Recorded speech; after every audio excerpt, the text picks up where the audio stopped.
Hello everyone, good evening. My name is Lauren Galvin and I'll be the moderator for this evening's webinar.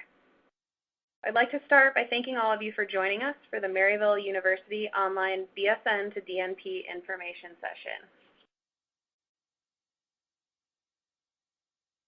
Please note that the presentation is being broadcasted through your speakers and you're set to listen-only mode in order to minimize background noise. You may type questions into the Q&A box at the left of your screen at any time. We will do our best to answer as many questions as possible during the Q&A session at the end of the webinar. If we are unable to answer your question today, an enrollment advisor will follow up with you. Today's webinar is also being recorded and a copy will be emailed to you as soon as it's available.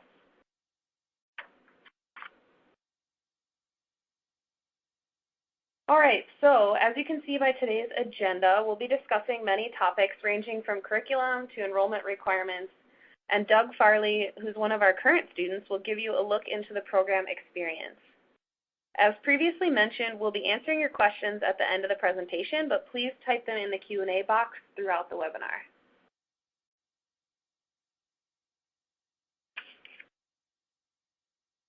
At this time, I'd like to introduce our panelists for today.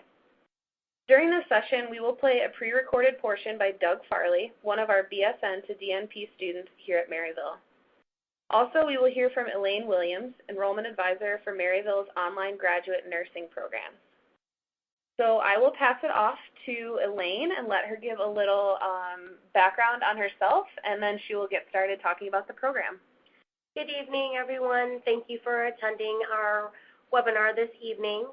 My name is Elaine Williams. I have been an Enrollment Advisor with Maryville for almost 2 years now. And I do work on all of the programs. So what I'd like to do is just tell you a little bit more about Maryville, just so you have an idea of who we are. Maryville University is one of the oldest private institutions in St. Louis, Missouri.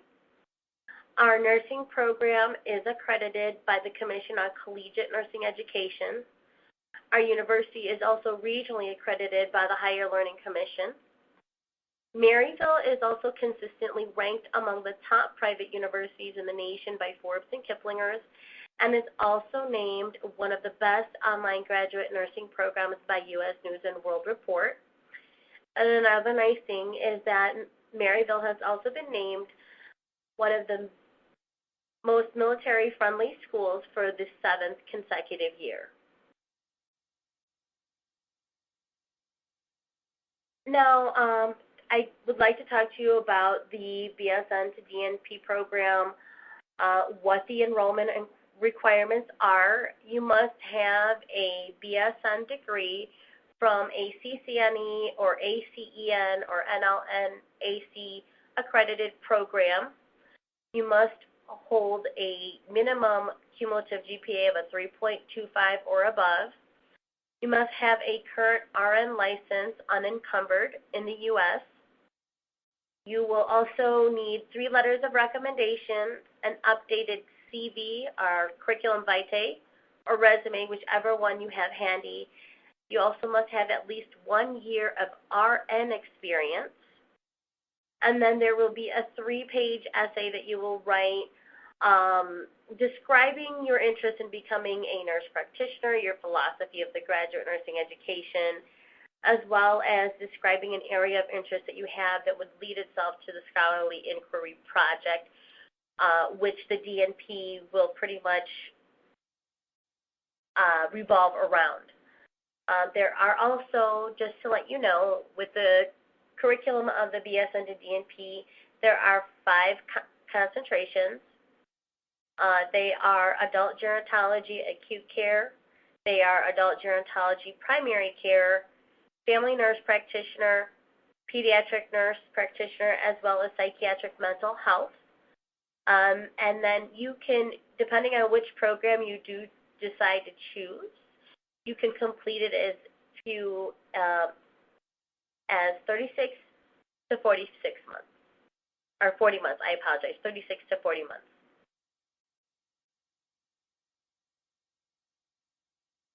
Now, the tuition for the BSN to DNP is broken up between the MSN courses and the DNP courses. as this is a program that encompasses both programs. The MSN is $781 per credit hour, and the DNP is $879 per credit hour. There is a one fee per semester, and that one fee is pretty much all of your university fees. It will cover your malpractice insurance, your clinical processing fee, technology fee, graduation fee, plus unlimited transcripts, as well as any other university fees. There is a one-time $80 Typhon software fee usage, and Typhon is the software that we use to log your clinical time. And the background check fee is really dependent on the state that you live in. So it can range from $79 to $109. And then there is a $25 exam proctoring fee, which is per semester, per didactic course, starting when you take the advanced patho and advanced pharm courses going into your clinical courses. And if you have any questions regarding that, your enrollment advisor will go into a little bit more detail. Great. Thank you so much, Elaine. We are now going to hear the pre-recorded session with Doug Farley, one of our current students, who's being interviewed by enrollment advisor Dane Groves on his BSN to DNP experience. So I'm going to go ahead and play this for you. It may take a second to buffer, but it will start. And you may need to turn up your computer speakers just a little bit louder than where we are right now.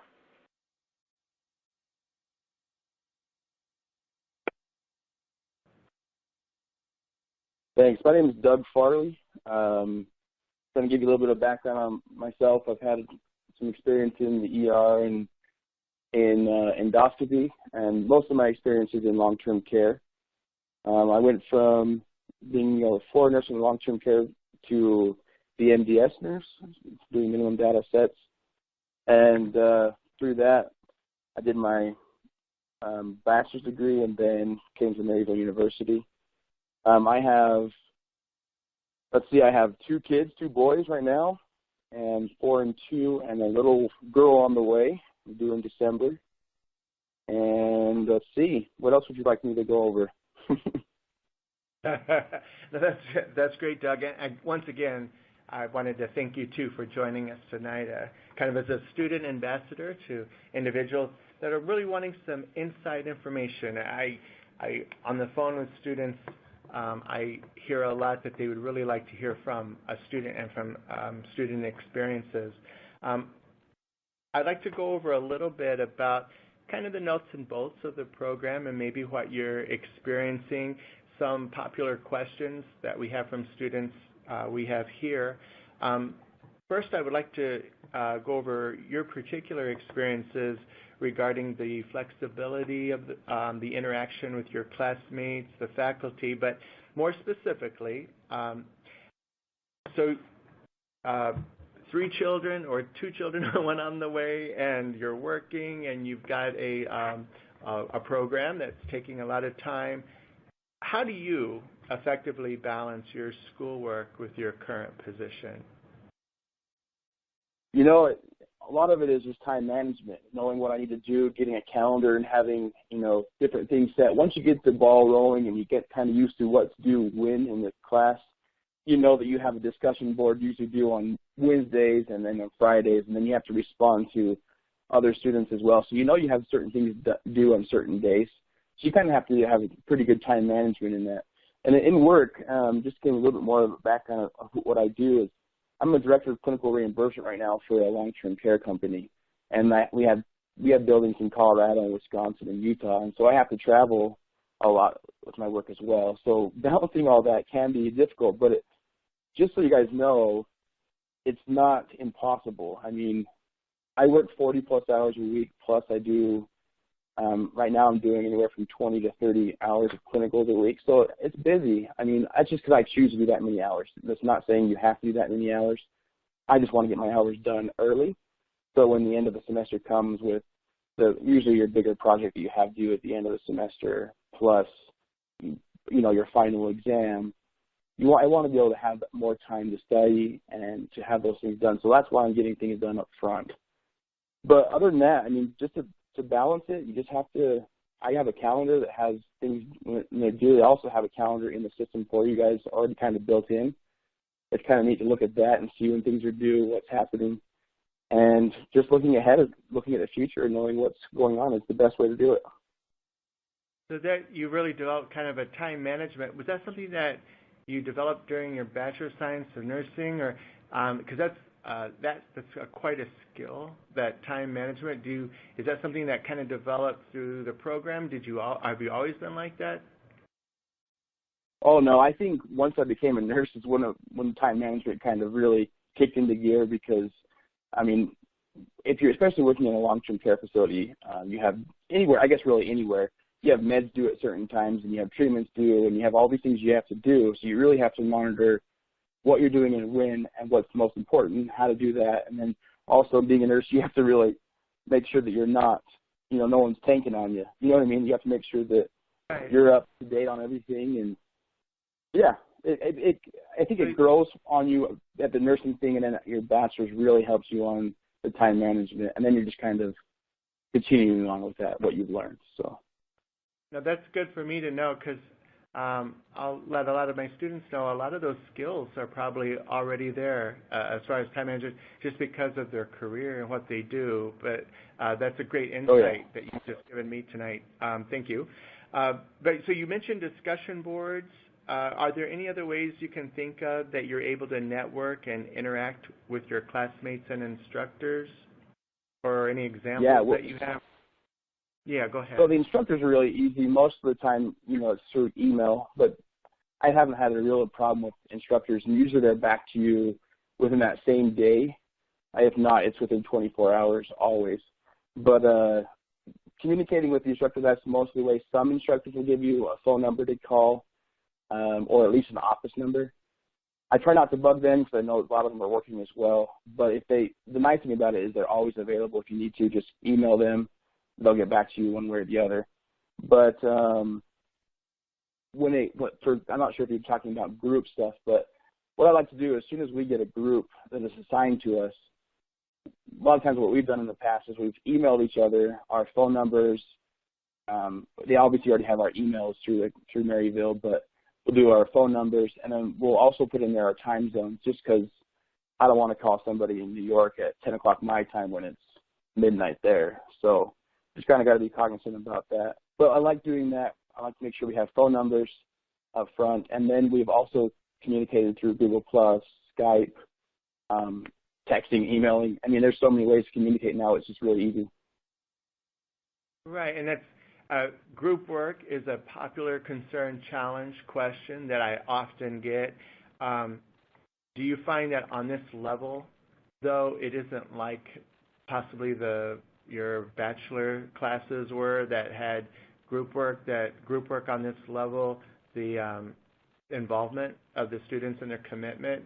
I mean, once you get the time zones and the phones, and are people in your group pretty helpful and want to be successful? Oh yeah, it's completely different than my bachelor's degree, because I consider myself a go-getter, I guess, and so I like to get things rolling, and I often find myself with groups and group members that have already started things before I could even get to it, which is really nice that people are all on this level. I guess you could say people really are just wanting to get in there and hit the road running. They don't want to sit there and let somebody else do their work. There are times where you find somebody who has, in the nursing world, you have to work sometimes 12-hour shifts, and that can be difficult, especially if you're working at night. But the nice thing about the way that Maryville does it, they don't make you do it a certain way. You can communicate through email any time of the day. You just send an email out and it's back and forth, back and forth. There's been group assignments where I've done it only through email. We haven't even done on the phone, no texting, just purely through email. Google Docs is a good way to do it too. Set up your group project on Google Docs, and everybody can go in there and adjust it accordingly. And it's really nice that way. Excellent. To get to your point, I guess it's super easy in this program with groups. I was super concerned about group work. I didn't mean to interrupt you, but group work is so much easier in this program. I was a little apprehensive about that, because you do have group work quite often through the program. but I've yet to come across a point where there was an issue. And I've been in the program over almost 2 years now. Excellent. And, that's our intention for the 3.25 cumulative grade point average. They are looking for the best, the brightest, the most motivated, and so that's the intention. I would be surprised myself, would hate to hear that if someone was dragging the group down like that. But no, I would just wanted to kind of, in your words, and thank you for doing that, just to kind of reaffirm to a lot of your students, because I know that's one of their concerns. But moving on to clinical and acquiring preceptors, that's another concern and challenge and question. Many students at the beginning and coming into the program, they're wondering, about how does preceptors work, and could I find a preceptor? And so in your experience, what's your experience been in acquiring preceptors? Well, that was my concern as well, getting preceptors. I mean, I understand where they're coming from, but Maryville is really good about communicating things. Make sure you check your emails. They give you step-by-step ways of getting things done and to turn them in. And so you know well in advance when you're going to need, actually, from day one, you can talk to your advisor, and they tell you, okay, this semester at this time, you're going to need a preceptor. If you're really worried about it, you can get on top of it really early. What I did to get my preceptor, I knew it was coming up in a couple of semesters. I took my son to the pediatrician, and she's a adult doctor, for lack of better terms right now, and a peds doctor. So we went in to stay out for a well child check for my boy, and I just asked her kind of nonchalantly, I said, hey, do you ever take students? And she says, yeah. And she didn't even know I was in school at that point. But then we got to talking a little bit more, and I just flat out asked her if I could follow her, and she was more than willing to do it. So it's just kind of getting out there and just kind of asking somebody. And then she was wondering if I was going to be starting for the next couple of weeks, and I said, oh, no, I don't start for another 2 semesters. So I apologize for asking early, but just in case you said no, I wanted to have a backup plan. So it's good to get started early. It's good to ask someone permission, see if they can follow them, and you have to get approval from the facility itself, which is not hard either. All it is just having to fill out a few things, make sure they read it over. It's just all the liability stuff, but it's really easy. Like I said, Maryville gives you a step-by-step thing, what to fill out, how to fill it out, and then you just go ahead and give them the paperwork. What I did too on the paperwork, I filled out as much stuff as I could for them, because you know how doctors are sometimes. They're busy, so you just fill out as much as you can for them. Just kind of explain it to them, and then this is what they have to fill out. You just kind of show them step by step, and then they're more than willing to help you out. So another one that I did for me was I went to, in my associate's program, I went to a community college here in Utah, and then a bachelor program outside of Utah. But one of the teachers that I had, I knew she was a nurse practitioner, but I didn't know where she practiced. One time at my clinicals with my pediatrician, my kid's doctor, I saw her in the clinic, and I said, "What are you doing?" And she explained to me that she worked there, and then I asked her if I could follow her in the coming semesters as well. And I'm actually following her in this semester, and I'll be following her tomorrow. So it's pretty interesting how you can get your different preceptors.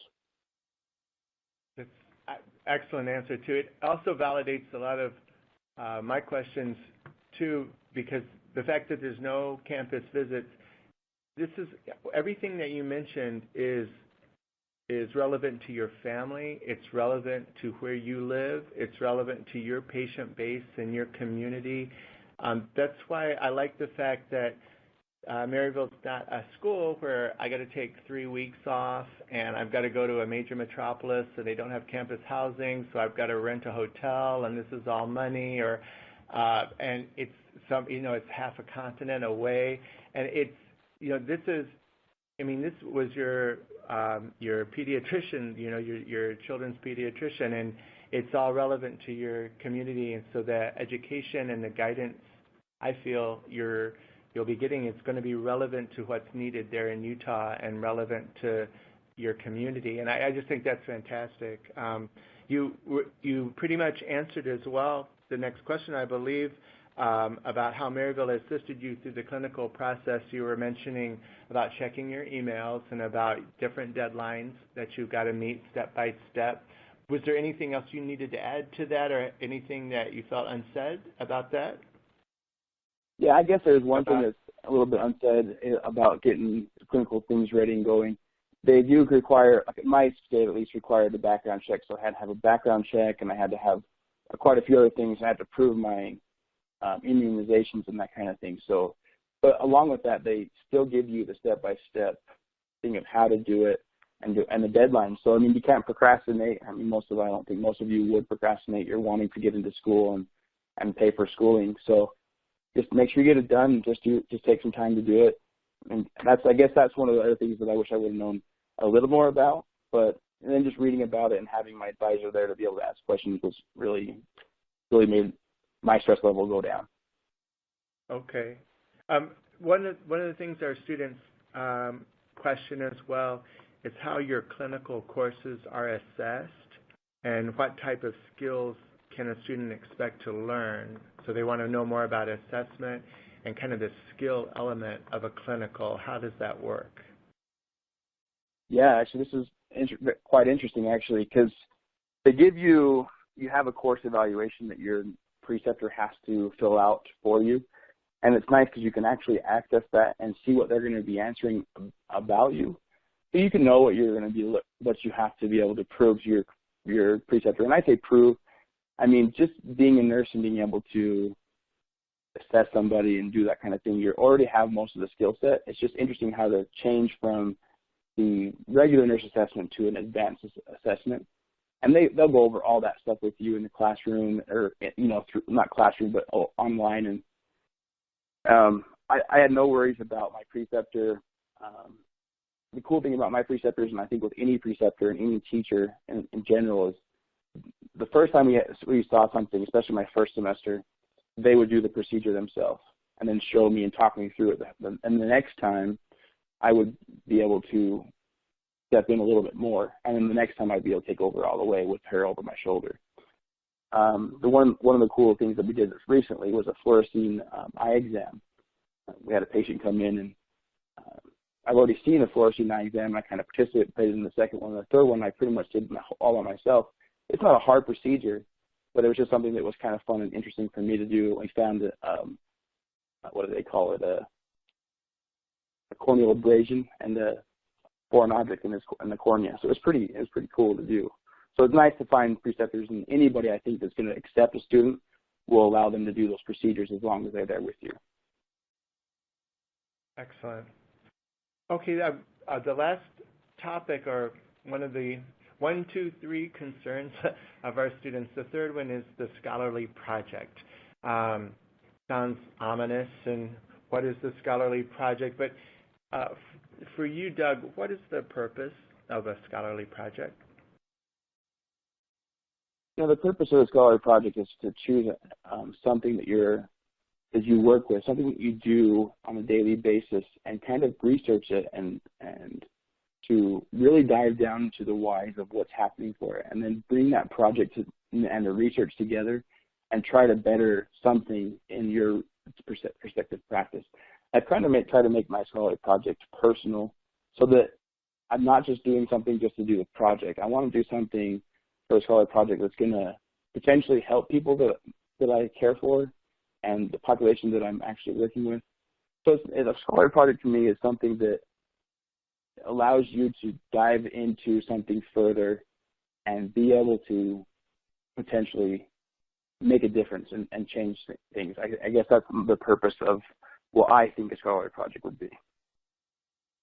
I don't know how many of the Doctor of Nursing Practice classes that you've taken, but are the classes that you possibly have taken, are they designed to kind of guide you and maybe hone down and zero in on what your scholarly project is or will be, or did you feel that you were expected to have the whole scholarly project before you even started the program, like the idea and the topic?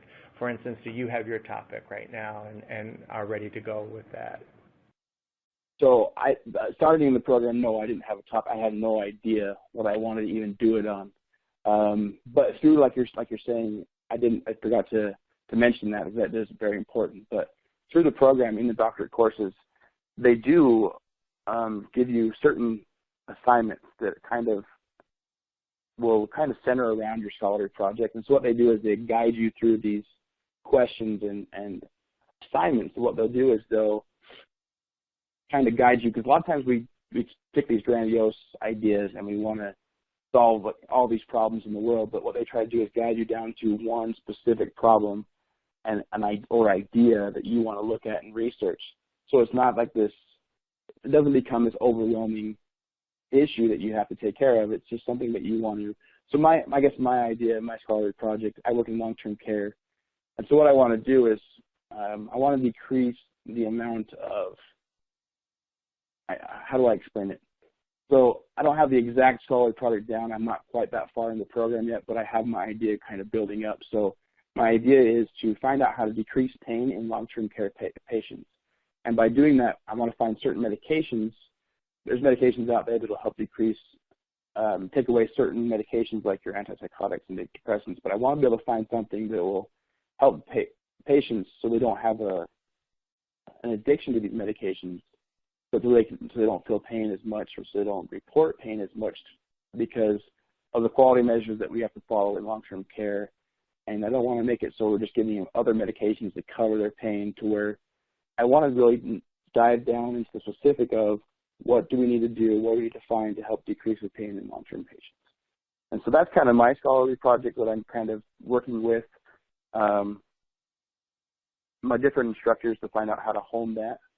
And so I haven't quite got to the exact specific thing yet, but I'm not too worried about that. I know that it'll come, the time will come to really dive into that scholarly project more.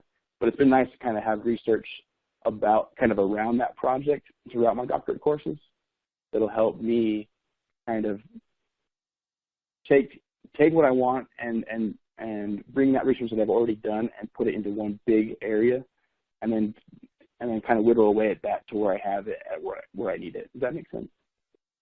Definitely, yeah. And that's one of the exercises in admissions at the front end when we have our students do the essay. You know, we have an essay tip sheet, and we're trying to guide them to their conclusion, which is their initial thoughts of their scholarly project. And with this program, we're asking for our students that are listening out there, or potential students, what are your experiences from your previous nursing coursework, your experiences as a practice nurse, experiences that demonstrate your strengths.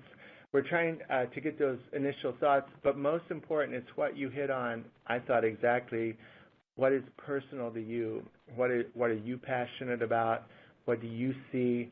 How do you want to change the world or to put your mark on the world? Because what are you seeing personally? I think the scholarly project gives you a voice for the medical community, and what you might be experiencing and seeing as relevant in Utah. I can guarantee you there's people in Washington, there's people in the medical community in Maine and Florida and Texas that have the same questions and concerns and are interested and want to research. I mean, who across the country would not want to be able to manage pain management better? I mean, I think it's amazing, and I'm sure your project will be great as well when you present it. You were saying that you were at the beginning of your project, and you might, do you know the role of your program chair yet, or how has your program chair helped you yet, or how far along are you with the program chair of your project, and how involved are you with that? So I would have been more involved than this semester, but I actually extended my program, knowing that I'm kind of took on more of a role in my work, and I'm working a lot of hours, and then having a new one coming in. And I think my kids are pretty small. I wanted to have a little more time with them this summer because I know they're off from school. So I actually extended my program, and so I haven't contacted my chairman, my project program chair, excuse me, because I have 2 more semesters prior to talking to them, and I know that I've been working on my stuff in I think it's the summer of next year. So I haven't actually contacted them. But I guess that's another point that I want to touch on about this program, what I like so much, was the flexibility of the program. granted, they want you to kind of go through as much as possible what they have set up for you, but they are pretty flexible in that they understand that you have lives. They understand that you have kids. They understand that, some people need to work full time. And, good for those who don't, but I have to. So I haven't quite talked to my program chair yet, so. Sure. No, and that is a common question I get about, that's what students at all levels, what if life comes in, into play? Is this the type of program that just boots you out and you're gone and, because you have to complete it a certain amount of time or else? So, no, that's good to know. You're finding the flexibility there, too. We have other webinars with our Doctor of Nurse Practice students, some of the faculty, program chairs that I've heard of. Some of our students even have their cell phone numbers, and they say that they're best friend. The capstone, the Doctor of Nurse Practice, they're really celebrating your findings. It's you presenting to an IRB. This is different than a PhD where an individual is coming up with new information and they're being challenged and they're having to defend in front of the IRB. We really want you to succeed. We want to celebrate your findings. We want you to present. And then we are very encouraging at Maryville. We're hoping that you'll publish your scholarly project, again, for the medical community, because we are committed to holistic care and quality care at the bottom line for our students and those students that are graduating. So we'll follow up with you, your program chair, and on your interactions with them, and hopefully it's as good as usually is what we hear from our students.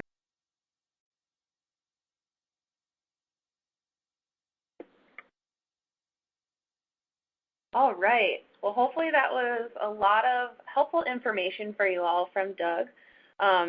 So thank you to both Elaine and Doug for all the helpful information today. We are now going to start our Q&A portion. So I'm going to leave our deadline dates up here for the spring term for your reference. And as a reminder, just type any questions that you have outstanding in that Q&A box on the left of your screen, and we will get to as many of these questions as we can. I will also note that Doug's portion was pre-recorded, so Elaine is here and will do her best to answer all questions, but Doug won't be able to answer you. Okay, so our first question we're going to go to today is talking about the GPA requirement. Did the 3.25 GPA requirement mean in the program, in the Maryville program, or do you have to have a 3.25 in the past to be accepted into the program? So it is a cumulative GPA of a 3.25 or above. So basically, all the schools, what we do is all the schools that you've ever attended, whether you went to ABC school and took a basket weaving course, we would need that transcript.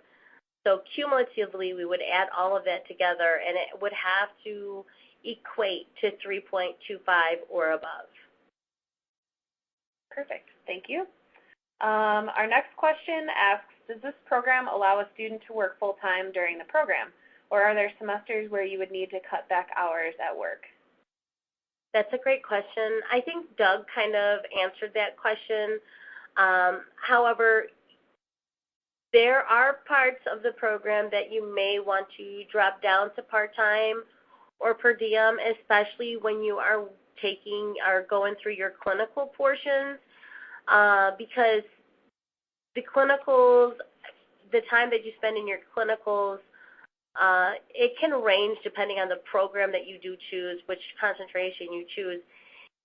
The most could be anywhere from 16 hours per week, and the least would be 5. So you definitely would have to accommodate that into your work schedule. What works best for a lot of students is they do work the 3/12, Friday, Saturday, and Sunday, and then they have off Monday through Thursday, where it gives them enough time to get all their work done, as well as getting their clinicals done. So yes, it is doable to be able to still work a full-time job and still manage, but as Doug had explained in the recording, that it's going to come down to time management and how you feel about that. Great, thank you. Our next question asks about the clinical requirement.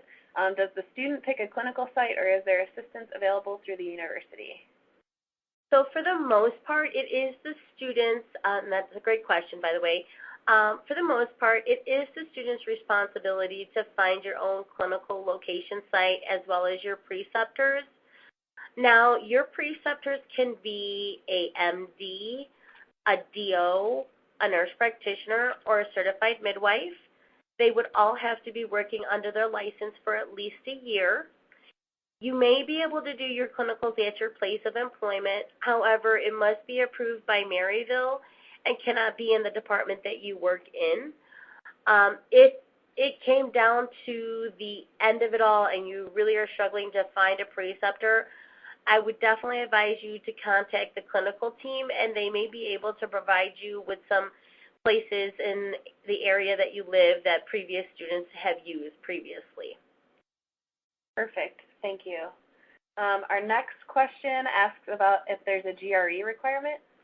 Great question, and my favorite answer is to say, no, we do not require a GRE, which is very nice.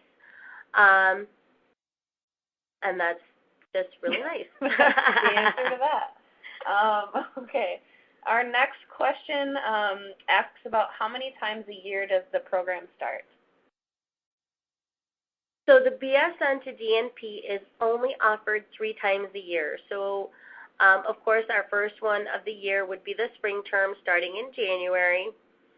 The second one would be in May, and then the third one would be in August. So May is our summer term. August is our fall term. Great, thank you. This next question is asking, I think you might have answered this already, but how many MSN and DNP credits does the program require? How many credits are required to graduate from this program? It's really going to be dependent on the concentration that you choose. So I definitely would contact your EA so they can go over that with you specific to the concentration you decide to choose. Our next question is asking about our application deadline, which should be there on the slide in front of you. The deadline is December 5th, but that's the deadline for us to get you to at least get your application, the online application completed, and our enrollment advisors can help you through that process. But can you elaborate a little bit more on that December 5th deadline? So basically the December 5th deadline, and that's a great question, the December 5th deadline is really basically you need to have at least submitted your online application. Typically it takes our students about 2 weeks to complete the application process. So if you do start today, which is the 30th of November, I would actually advise the first thing that you could complete would be your online application. Second thing, you can pretty much request all of your transcripts online. A lot of the schools do an e-script service where the email or the transcripts are emailed directly to your advisor in a secured PDF email. You also, if you have any transcripts on hand, you can also mail that to us. And your advisor can definitely go into more detail with you as far as walking you through the whole process. We do a very good job in really kind of making sure that you are you have enough time to actually meet the deadline for classes beginning in January. There is definitely still a lot of ample time for that. Great, thank you. Our next question asks, how writing intensive are the courses in this program? That is a great question. So the DNP, both the MSN courses as well as the DNP courses are very writing intensive. So you definitely want to make sure you feel comfortable with writing because at the end of the DNP portion, you will have publishable work. That's the goal, is that you will have publishable work that you can take all the way up to the legislative levels to make changes in your practice that you have seen. so you definitely want to make sure you're very well versed with APA style format. I myself as an advisor will read your essay first and advise you on different things on how to make it look better. So your advisor will definitely work closely with you on that to kind of help you through that. Our next question asks about the master's degree. Will a student get a master's degree while working on the DNP? That is a great question, and the answer to that is no, because in the master's program, the master's classes that you're taking, there are actually 2 classes that are missing from the entire MSN program where you would be able to receive your degree and then work on your DNP, because there are some DNP courses that will overlap those courses, so those have taken the place of those courses. Okay. Our next question asks, how many classes do students take each semester? That's a great question. It varies. For the most part, you are only taking 2 classes, but there may be a semester here and there where you would end up taking 3 courses, where it may be one 16-week course and then 2 8-week courses in the B term, and vice versa, where you might have a 16-week course and then you'll have 2 in the A term, or you may have 1 in the A term and then 2 in the B term. Okay, thank you. Our next question asks, if a student has been out of academia for a while, who would be acceptable for their references? That's a great question. What we are looking for, or what the admissions committee is looking for, is somebody who can attest to your clinical skills. So a nurse manager, a nurse supervisor, director of nursing, a doctor, or a nurse practitioner. Those are great folks to get recommendations from, as well as your nurse educator. Okay, great. We have time for just a couple more questions. So again, if you have not entered your question in the Q&A box yet, please go ahead and do that now so we can make sure we get to as many as possible. Our next question asks about the capstone. Do I need to know the topic of my capstone prior to starting the program? That is definitely a great question. So you want to come up with an initial idea for a capstone project. However, if you decide that you want to change that in the middle of your program to a different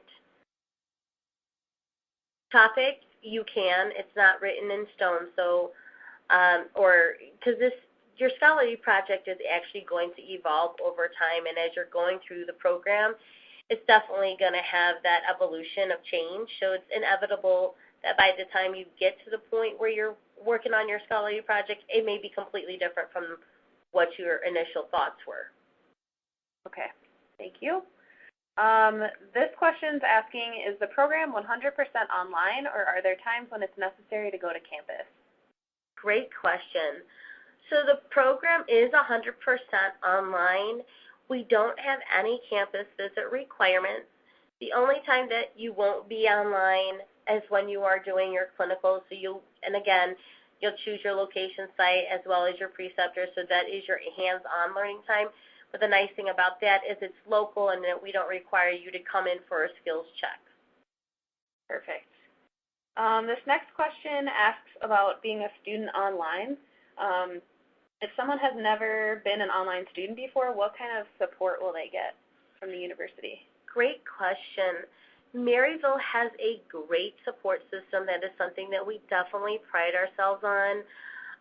First of all, as your enrollment advisor is going to work with you throughout your whole entire application process.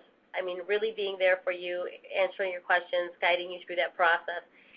And then after the first week of school, you will be paired with a student support services advisor.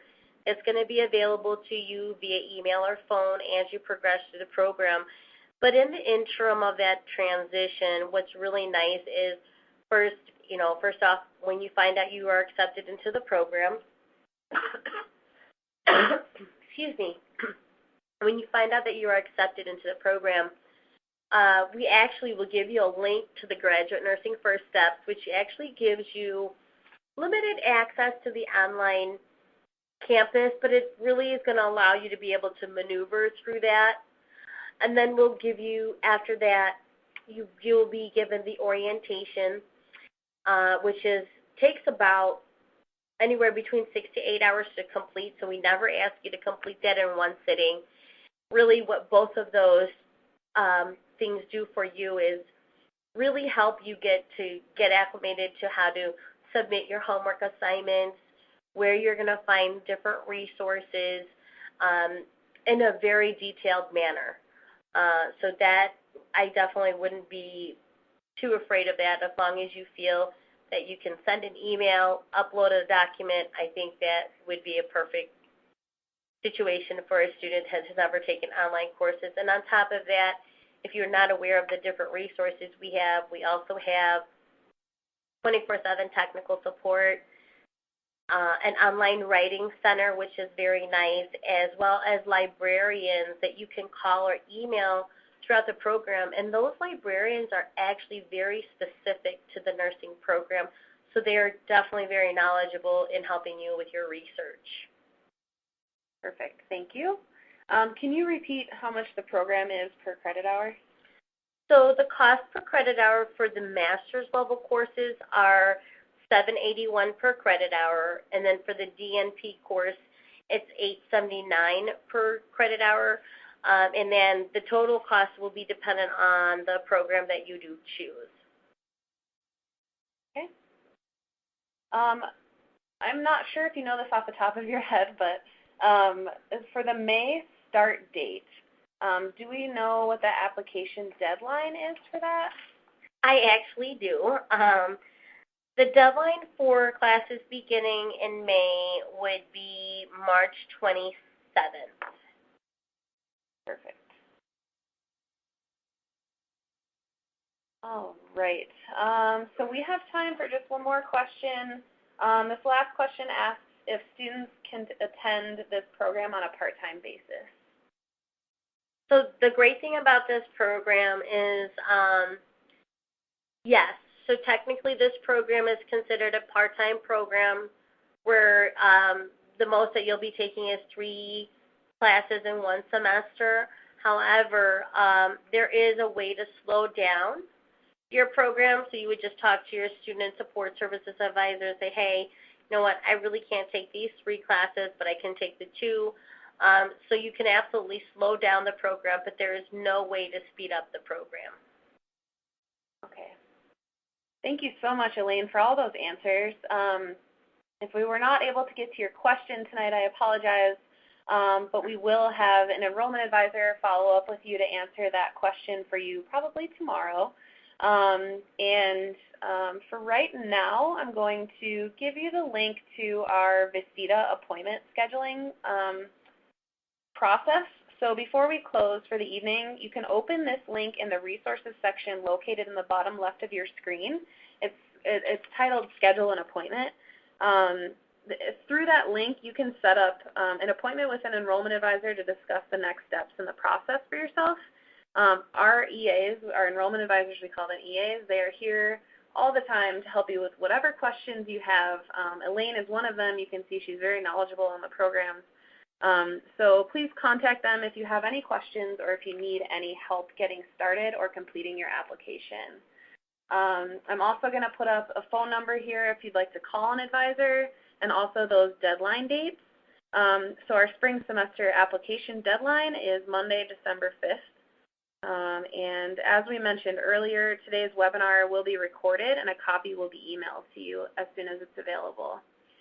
So thank you again for joining us this evening. We hope you found this webinar useful and all the information that Elaine and Doug were able to provide. Have a great evening. Thank you.